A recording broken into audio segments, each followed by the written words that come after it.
Bangalore, or Bengaluru, however you like to call it. It is India's third most populous city. It's fondly known as the country's Silicon Valley, with an IT industry worth $150 billion. It contributes nearly 10% to India's total GDP. What was once a sleepy pensioner's paradise is now a thriving pub city.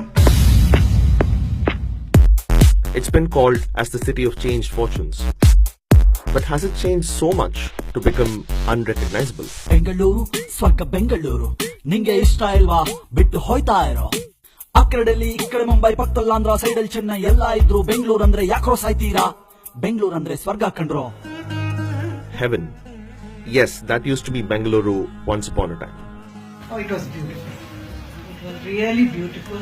Weather was good. Bangalore has changed a lot. I'm born in Bangalore actually in 1947, and since then I am almost here only.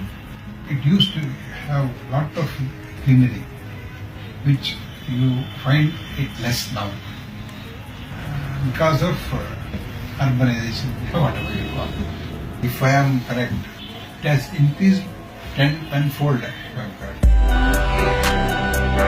It's actually more than that. From a mere 69 square kilometers in 1949 to 709 square kilometers today, the city is a bulging urban mess. For starters, the Garden City has lost more than 45% of its green cover since the 1970s.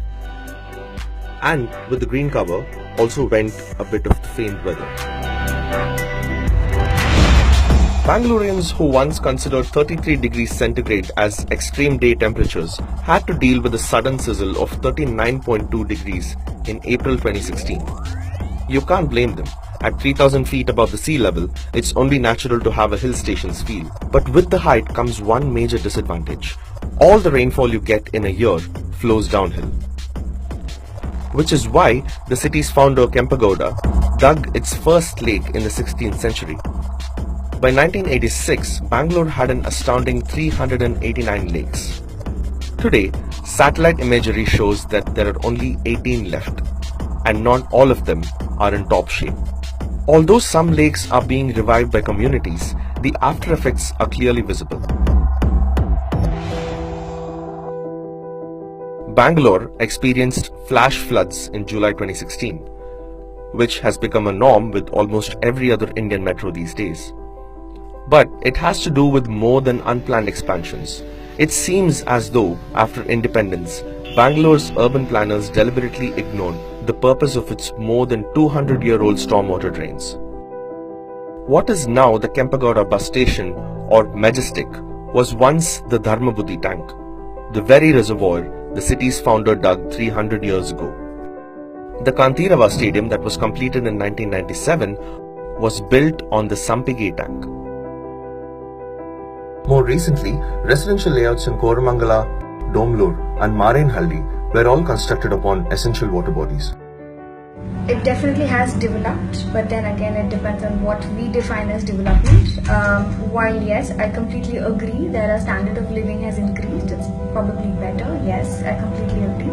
But at what cost is something that I would question, or is something that I would always ask myself.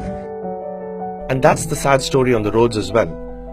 Bangalore is a city that saw motorized traffic as early as 1901. Today, there are more than 6 million vehicles trawling their way through it. The roads have just not expanded enough. They are saying you have to take, share the taxis and all. But they are manufacturing so many, every year so many cars are coming, so many two-wheelers are coming, and there is no parking.